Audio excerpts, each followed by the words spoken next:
और आज इस वीडियो में हम जो है इन टॉपिक पर डिस्कस करने वाले हैं। तो ये जो वीडियो है ये काफ़ी इंपॉर्टेंट है अगर आपका जो है एग्ज़ाम आने वाले समय में है। तो देखें, तो जिन जिन लोगों का अभी एग्ज़ाम नहीं हुआ है उन लोगों के लिए जो है ये वीडियो काफ़ी इंपॉर्टेंट रहेगी। और अगर आप लोगों ने हमारी पहले की वीडियोज़ नहीं देखी है तो आप उसे ज़रूर देखें, और भी अगर किसी प्रकार का अपडेट है तो मैं आपको इस वीडियो के माध्यम से देता रहूँगा। ठीक है, तो चलिए शुरू करते हैं आज का वीडियो।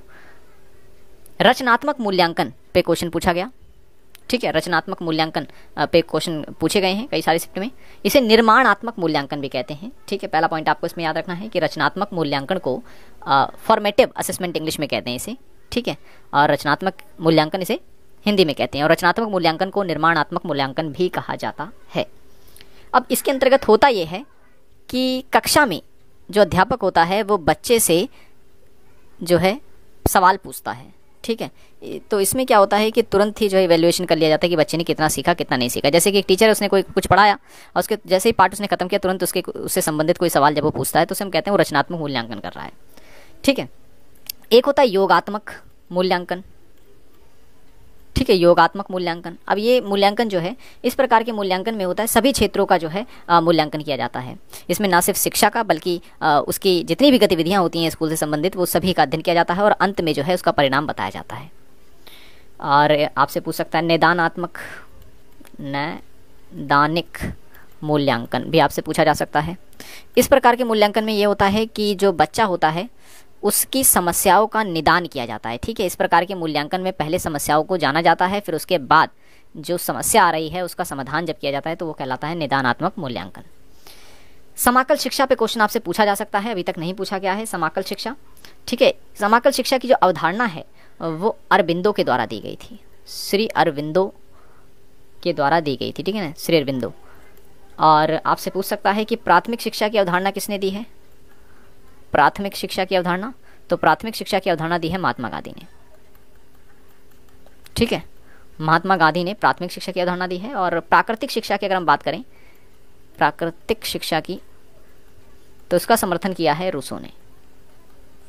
और अनुभवात्मक शिक्षा की अगर हम बात यहाँ पे करें तो इसका समर्थन या कहें कि यह अवधारणा जो है वो जॉन डेवी के द्वारा दी गई है। ठीक है, समाकल शिक्षा की श्री अरविंदो के द्वारा या अरविंद घोष के द्वारा, और प्राथमिक शिक्षा की अवधारणा महात्मा गांधी के द्वारा। महात्मा गांधी की शिक्षा की जो सिद्धांत उसे नई तालीम कहा जाता है। ठीक है, नई तालीम। और उसके बाद प्राकृतिक शिक्षा की अवधारणा रूसो ने दी थी। रूसो का मानना यह है कि बच्चा जो है वो प्रकृति से जुड़कर ही जो है सीख सकता है। और अनुभवात्मक शिक्षा की जो अवधारणा है वो जॉन डेवी के द्वारा दी गई थी।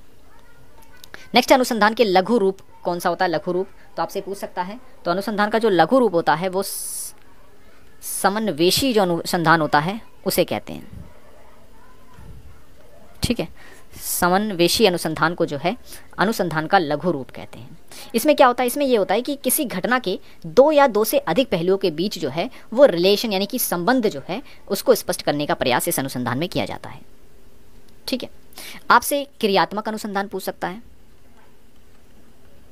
क्रियात्मक अनुसंधान, अब क्रियात्मक अनुसंधान जो है इस अनुसंधान में यह है कि किसी भी तत्काल समस्या का जो है समाधान इसके तहत निकाला जाता है। ठीक है, तत्काल समस्या का जो है समाधान इसके तहत निकाला जाता है। और भी कई टाइप के जो है अनुसंधान जो है मैं ऑलरेडी बता चुका हूँ आपको, जो मैंने हैंड रिटन नोट्स पे वीडियो बनाई थी। अगर आपने वो नहीं देखी तो आप उसे ज़रूर देखें। ठीक है, लगभग रिसर्च पे 3 से 4 वीडियो मैंने ऑलरेडी बना रखी हैं जिसमें पूरा टू द पॉइंट बातें बता रखी हैं। अगर वो वीडियो आपने नहीं देखी है तो आप उसे ज़रूर देखें। प्लेलिस्ट जो है स्पेशल मैंने बना रखी है एक्सप्लेनेशन वीडियो के नाम से। ठीक है, तो प्लेलिस्ट पे जाएं, वहाँ पर आपको जो है ये वीडियो सारी मिल जाएंगी। ठीक, अब जो नेक्स्ट है वो है शोध रिपोर्ट लेखन का क्रम आपसे पूछ सकता है कि भाई आपको जो है स्टेप दे देगा, कहेगा इसको जो है क्रम में लगाइए। तो 2-3 बातें आपको याद रखनी है। जैसे कि अगर हम कोई भी शोध रिपोर्ट लिखते हैं तो सबसे लास्ट में जो होती है उसे परिशिष्टि कहते हैं। ठीक है, परिशिष्ट कहते हैं जिसे।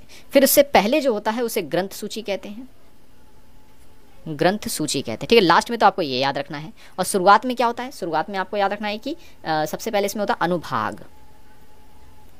ठीक है, और उसके बाद होता है विषय सूची, और फिर उसके बाद होता है सारांश। ठीक है, तो शुरू के और अंत के क्रम आपको याद रखने हैं। अंत में क्या होता है? ग्रंथ सूची और परिशिष्टि। सबसे लास्ट में परिशिष्टि होता है और सेकंड लास्ट में ग्रंथ सूची होता है। जबकि शुरुआत अगर की जाती है तो अनुभाग से, फिर विषय सूची से, फिर सारांश से की जाती है।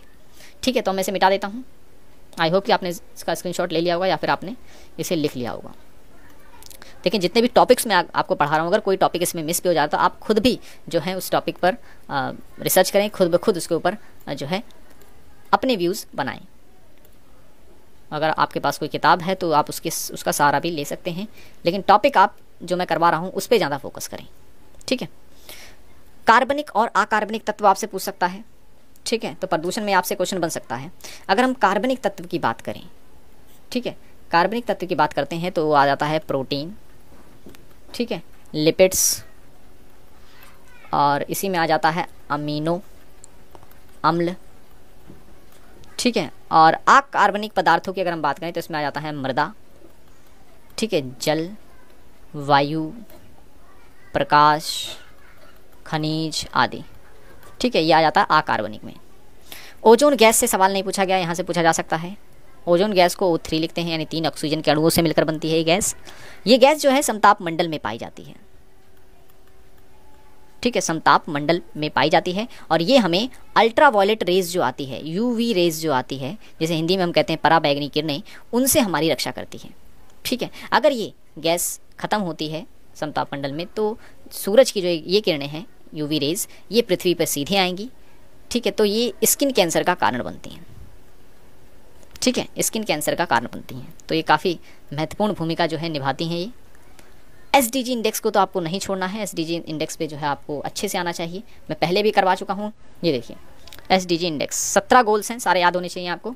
एक बार फिर से, जैसे कि मैं बता रहा था आपको कि पहले जो है इसमें पॉवर्टी है, दूसरा जो गोल है वो हंगर है, तीसरा जो है गुड हेल्थ है, चौथा जो है क्वालिटी एजुकेशन, पांचवा जेंडर इक्वालिटी, छठा क्लीन वाटर, सातवां अफोर्डेबल एंड क्लीन एनर्जी, आठवां है decent work and economic growth, नौवां है इंडस्ट्री इनोवेशंस एंड इंफ्रास्ट्रक्चर्स, 10वां है रिड्यूस इनइक्वालिटीज़, फिर सस्टेनेबल सिटीज़ एंड कम्युनिटीज़, फिर 12वां जो है रिस्पॉन्सिबल कंजप्शंस एंड प्रोडक्शंस, 13वां है क्लाइमेट चेंज, ये सुपर इंपॉर्टेंट है, 13वां इसे आपको याद रखना है, 16वां है life below water and life on water जो है 15वां है, 16वां है peace justice and strong institutions, 17वां है पार्टनरशिप फॉर द गोल। ठीक है, ये लास्ट है 17वां। ये 17 गोल्स हैं जो 2030 तक जो है पूरे करने के लक्ष्य रखे गए हैं इसमें। ठीक है, तो SDG इंडेक्स को और भी जो है आप बारीकी से पढ़ सकते हैं और किसी भी तरीके से आप इसे याद रख सकते हैं। DI अगर आप सॉल्व करना चाहते हैं, या जो मैथमेटिकल रीजनिंग से जो क्वेश्चंस आ रहे हैं उनको सॉल्व करना चाहते हैं, तो 3 टॉपिक पर आपकी पकड़ अच्छी होनी चाहिए। पहला है परसेंटेज, दूसरा है रेशियो, तीसरा है लॉस एंड प्रॉफिट। ठीक है, प्रतिशत, अनुपात और लाभ और हानि, और LCM भी आपको आना चाहिए, LCM SCF। इस टॉपिक पर अगर आप की पकड़ है तो आप DI में और मैथमेटिकल रीजनिंग के कोई भी क्वेश्चंस मिस नहीं करेंगे। ठीक है, अगर आपकी पकड़ पे नहीं है तो आप DI जैसे सवालों को नहीं सॉल्व कर पाएंगे, क्योंकि DI जो है वो इसी पे बेस्ड आ रही है। ठीक है, तो अगर आप चाहें तो इसकी वीडियोज़ जो है हमारे चैनल पर पड़ी हुई है, आप उसे देख सकते हैं, और मैंने कॉन्सेप्ट भी एक्सप्लेन किया हुआ है, और साथ ही साथ इस वीडियो में बता भी रखा है कि किस तरीके से सवाल जो है एग्जाम में पूछे गए हैं और उनका सॉल्यूशन बता रखा है। तो वो वीडियोस आप देख सकते हैं, लिंक डिस्क्रिप्शन में है, वहाँ पे क्लिक करके आप देख पाएंगे। ठीक है, तो आज की वीडियो में इतना ही। आई होप ये वीडियो आपको पसंद आया होगा। वीडियो पसंद आया तो लाइक करें, चैनल को सब्सक्राइब नहीं किया तो जरूर कर लें। मिलेंगे नेक्स्ट वीडियो में। Thanks for watching this video.